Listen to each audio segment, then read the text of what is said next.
So good morning all. We'll start off with a quick review of what we did last time. Revisit database partitioning, a little refresher on storage management, and then we'll talk about partition indexes, and then we'll get into talking about assignment 8. You all have probably started working on assignment 7 already. In fact, checking the due dates on the website for the assignments, you got assignment 7 due in fact today. So if there are any questions you all may have, please post them on Piazza, email me, or you can also ask here. So we talked about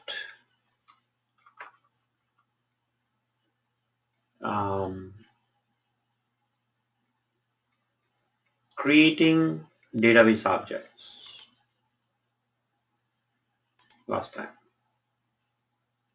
So in a nutshell, we talked about the usage of the create table statement for several of these objects.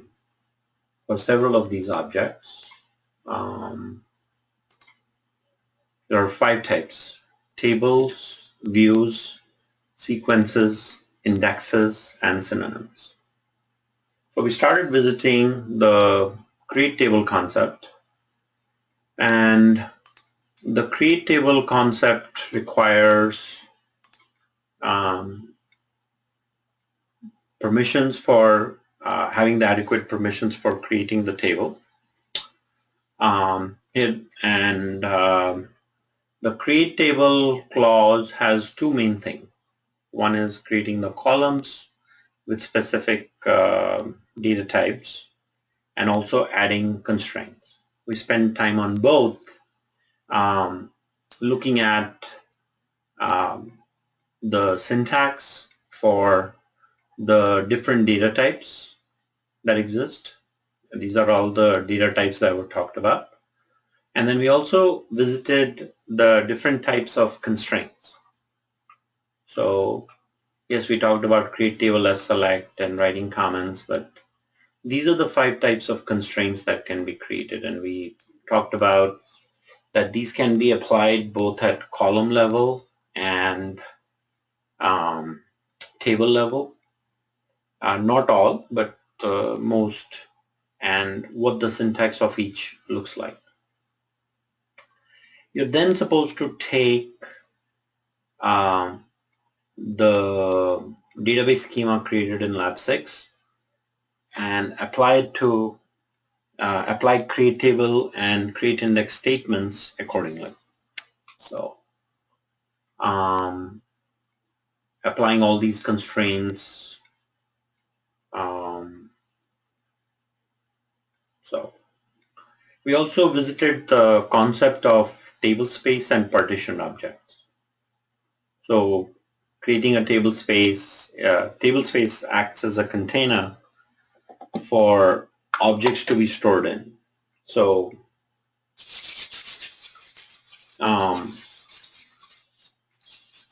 table space can be really large in size, and it can span multiple drives. There can be multiple database instances that manage one or more table space. Table space can have pretty much almost very large storage in order of several terabytes. It's just a matter of spanning the data file. So we also talked about partitioning, which is a way to break down a table into smaller manageable chunks using different partitioning algorithms. We talked about range, hash, and list. Range partitioning specifically is applicable to date and number data type, and it allows you to essentially create partitions, buckets for saving data.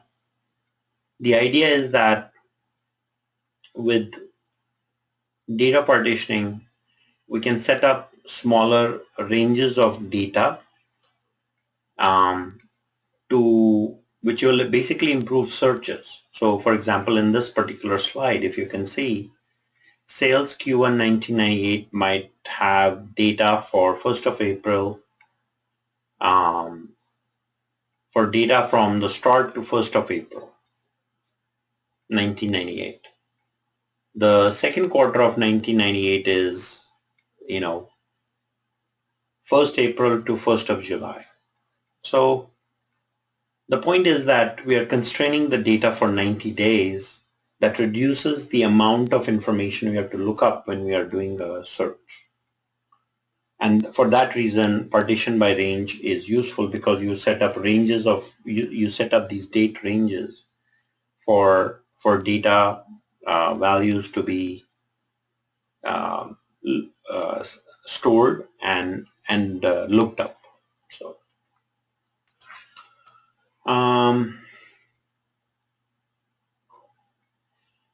we can end up with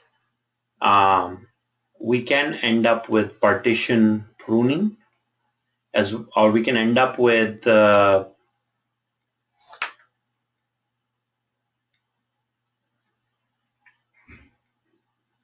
we can end up with different number of rows in each partition, which means that we can have a significant data skew. So,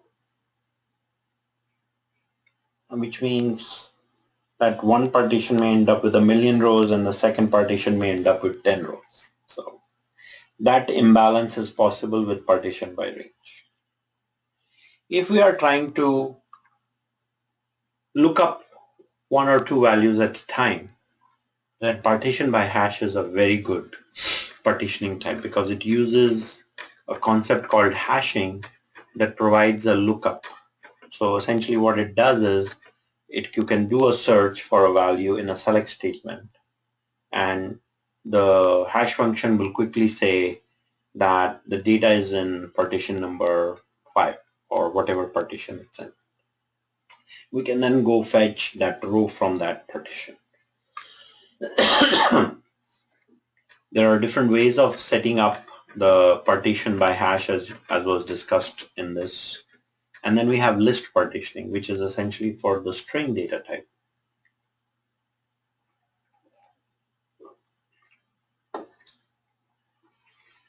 So we can have a list of values. As you can see here, we have partition values, and then we have 2 country names specified. This way you can set up partitions with string comparison. We also have a composite partition type, which we did not cover last time, but composite partition type is when you can create partition and subpartitions.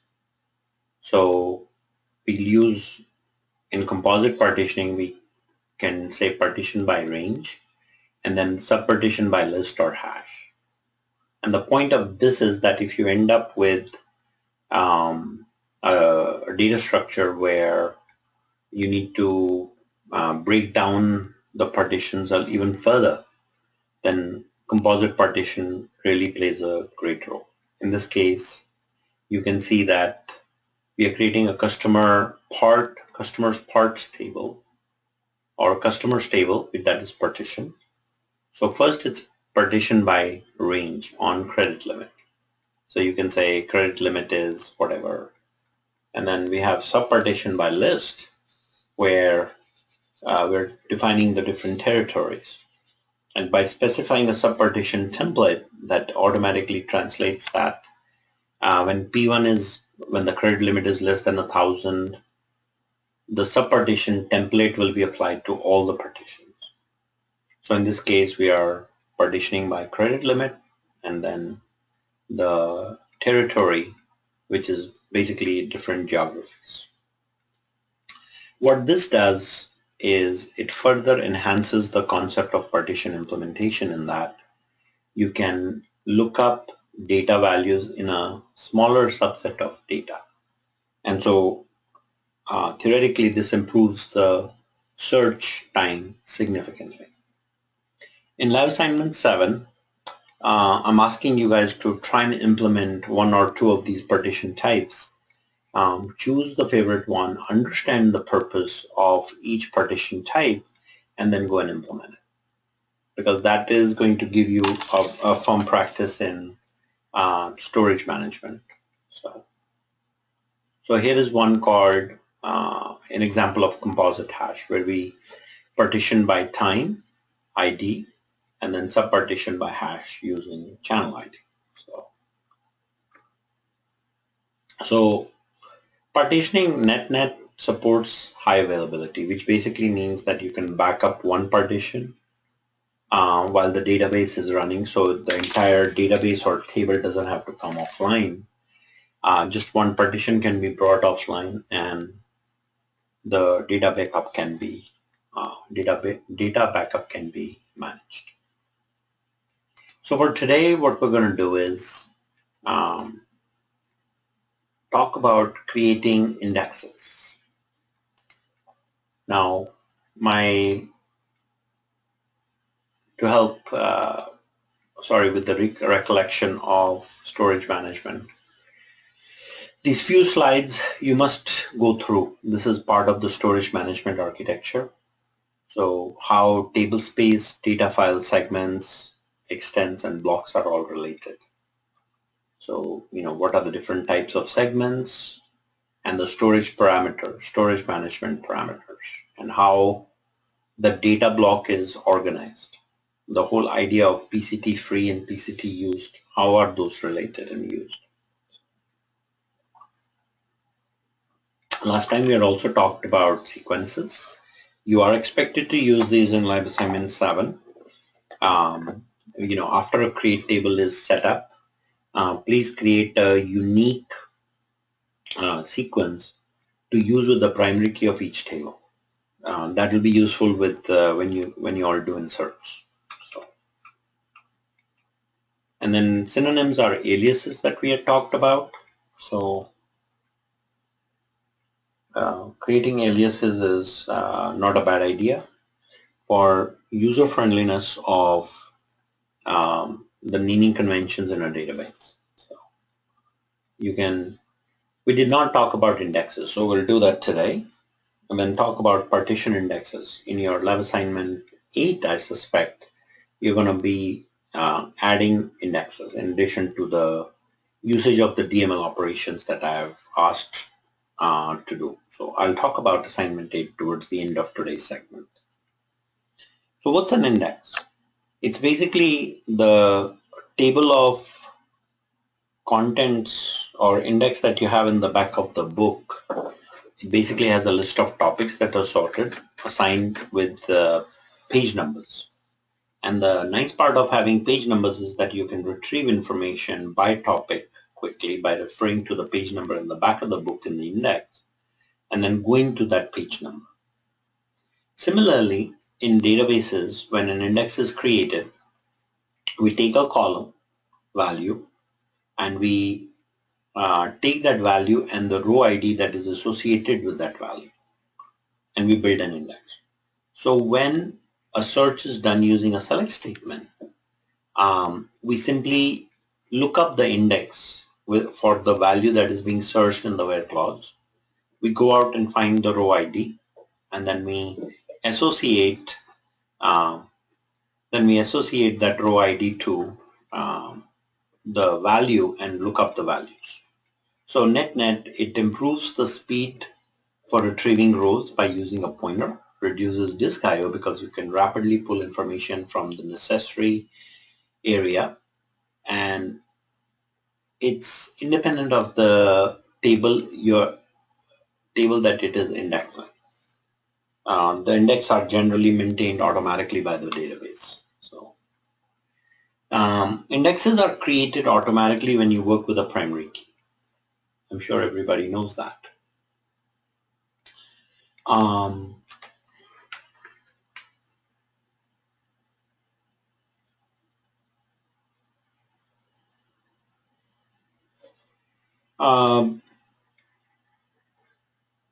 So when a primary key is created in a database, the unique that creates an index automatically. Or if you have a non-unique value, you can create an index manually using the create index clause. Everyone can hear me okay? So index is created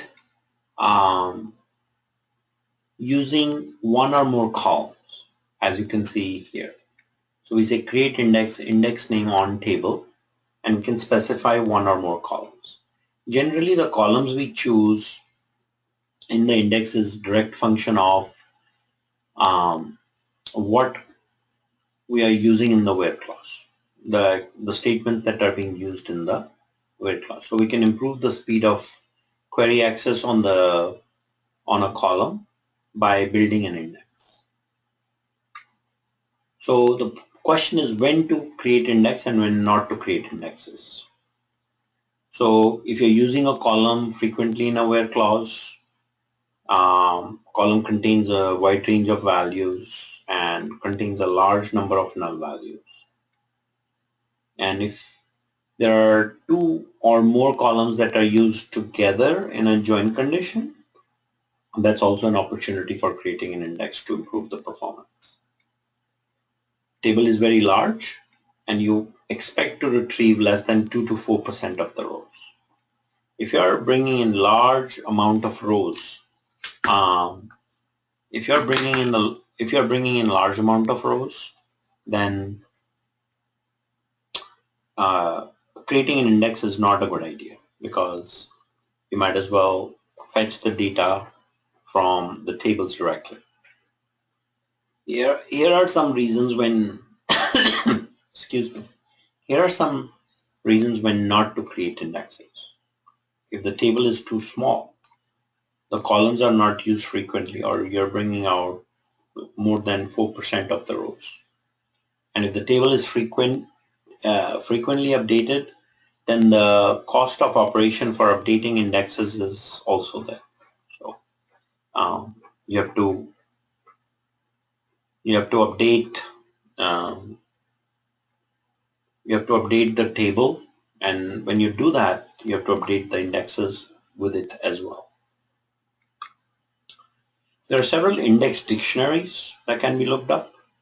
So one is called user indexes, which gives you index information, and the other is user index columns, which basically contains the index name, then the table name, and the columns that are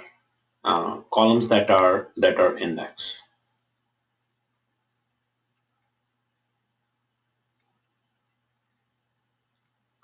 So data dictionaries are always handy. Now there are different types of indexes, and please take a look at this slide, which talks about function-based indexes.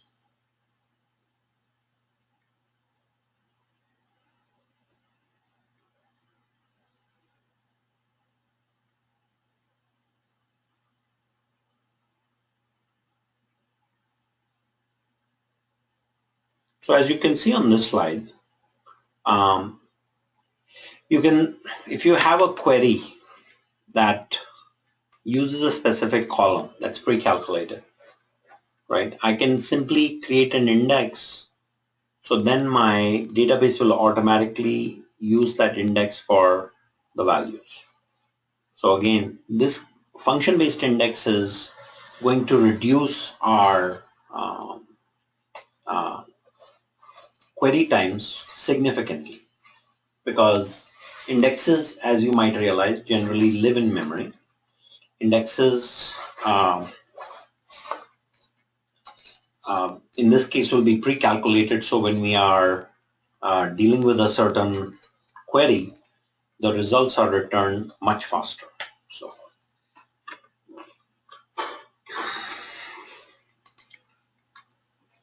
here is how you drop indexes.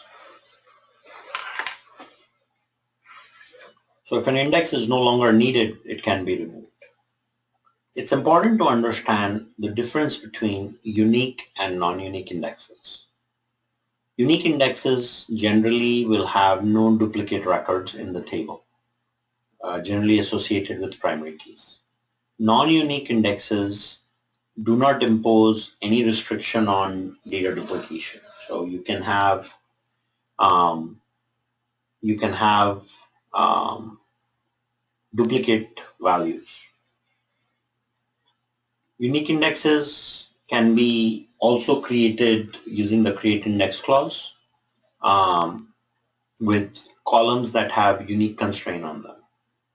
Although when you have a unique constraint on a column, null values can be added. So null values are considered to be distinct even though you have more than one. So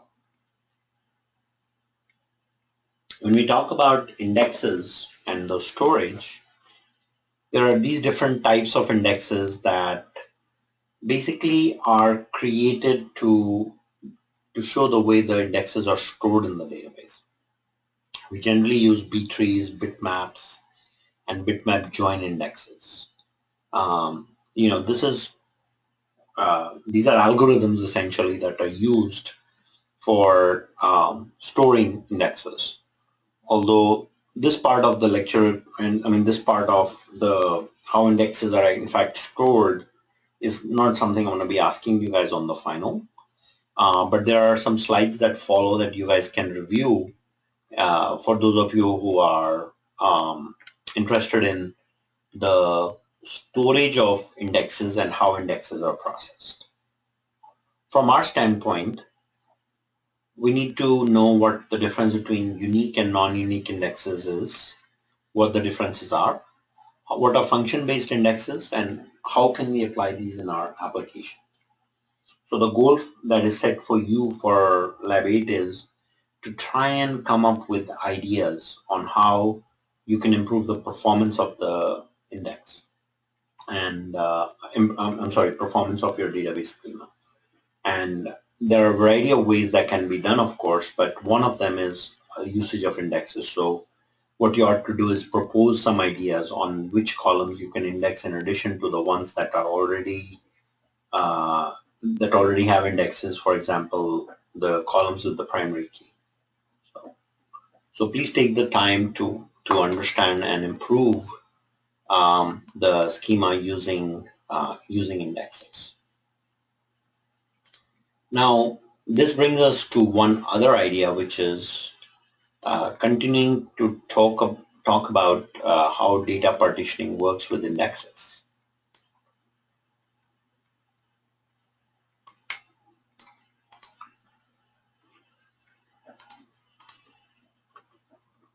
So partition indexes,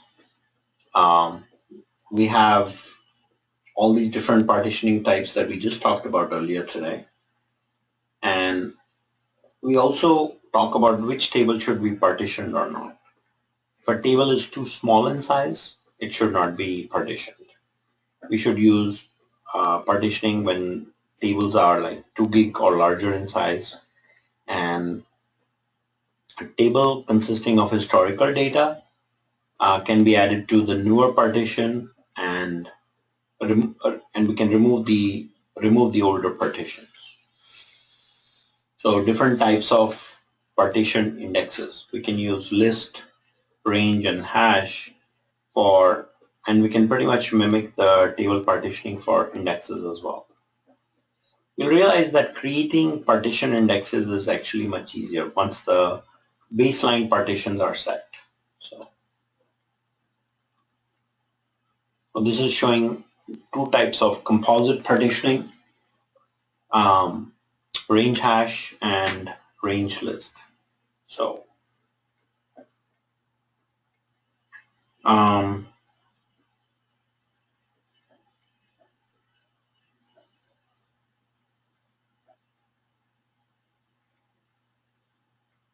range hash and range list are two composite type partitions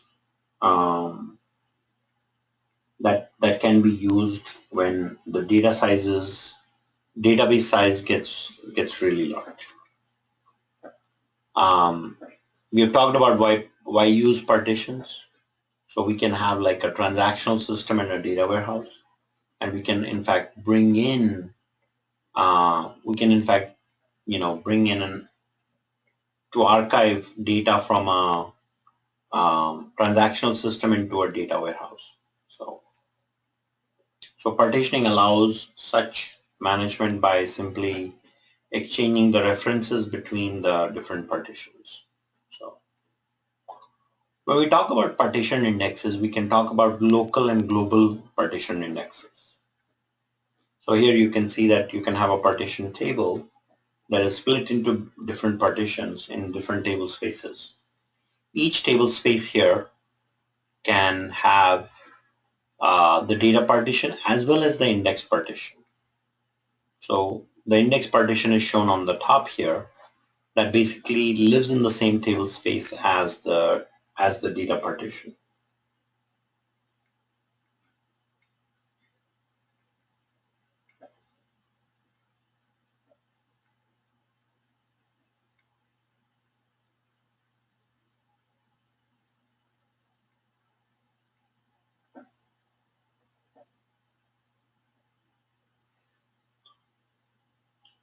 So these are called local partition indexes. They can be unique or non-unique depending on how we set it up.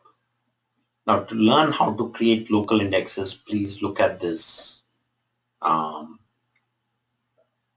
Please look at this syntax. We've got create table, right? And we have partition by range. So we've got these three partitions for values less than 11, 21, and 31. So building a local partition index, we have this. So we have, say, create index name on employees, and we provide the ID on which to create the index.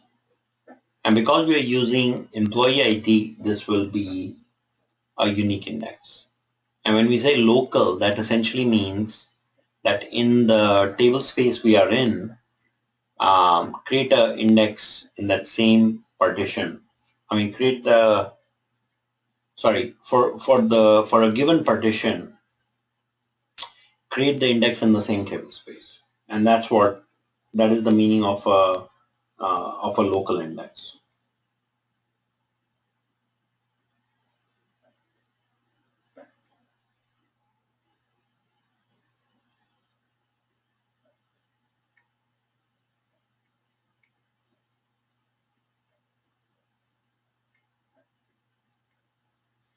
And the syntax for that looks like this. So,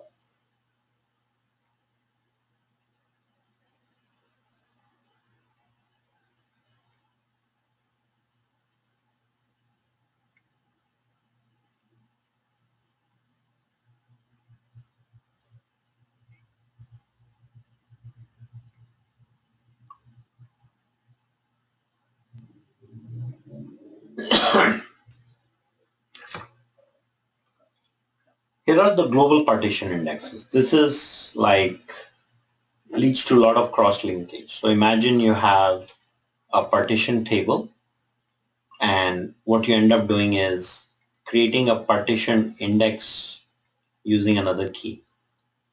So you can say that you might use a different type of index, and then once you end up doing the table partitioning, you end up with all this cross linkage across that leads to really poor performance.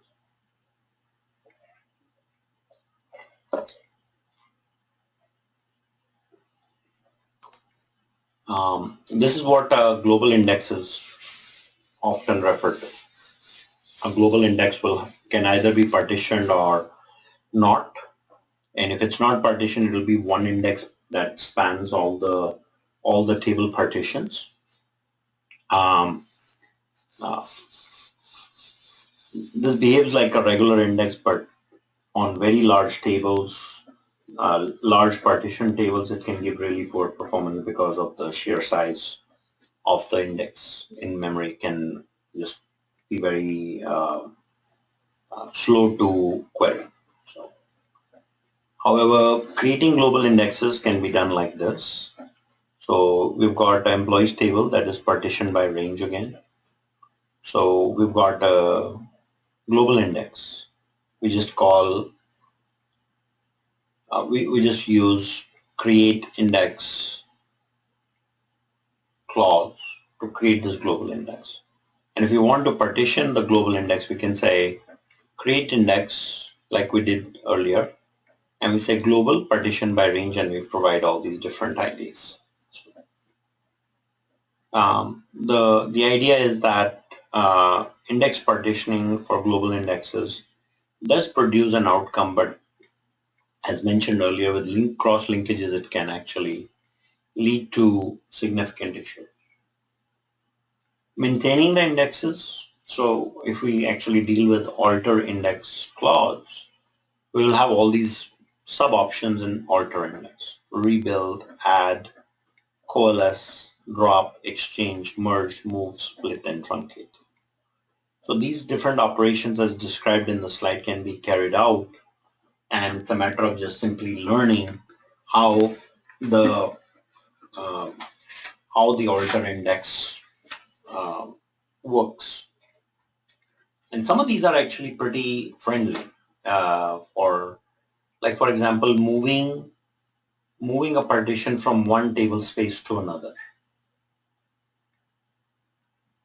or exchanging a partition between two databases. When you exchange a partition with another table, it can be in a different table space or even a different database. So the exchange command makes it easy for transferring a data partition from one database to another by simply calling the exchange command.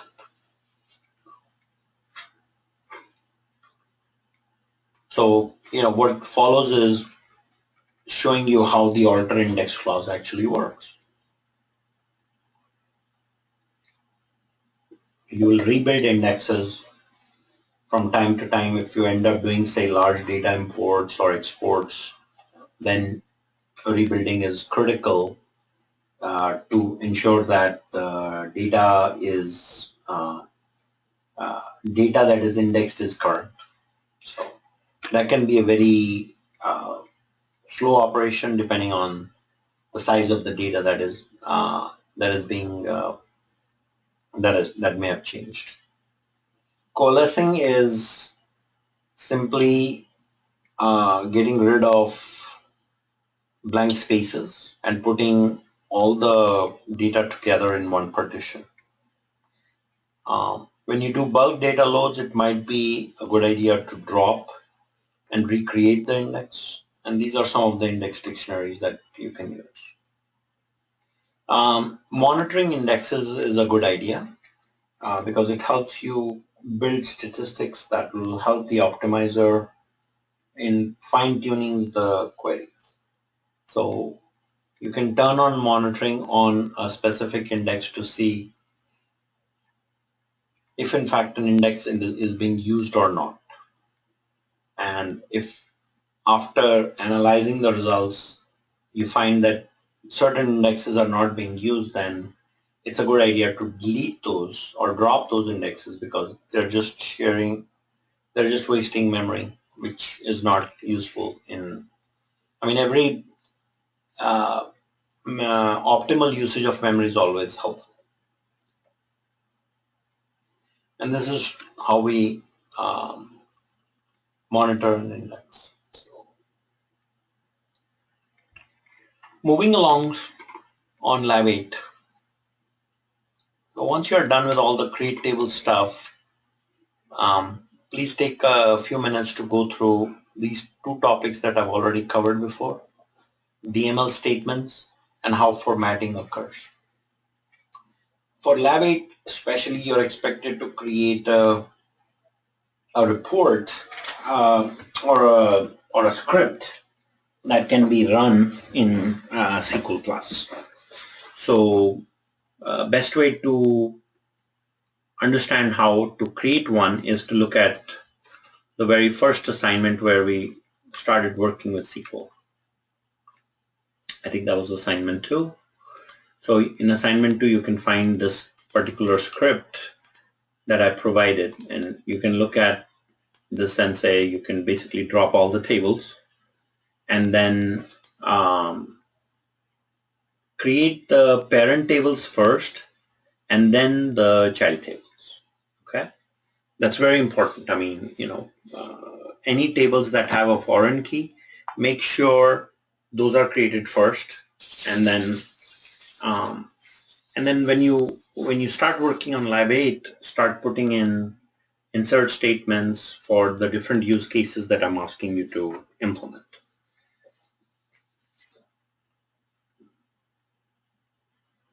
DML statement link doesn't work. Let me have a quick look, please. One moment.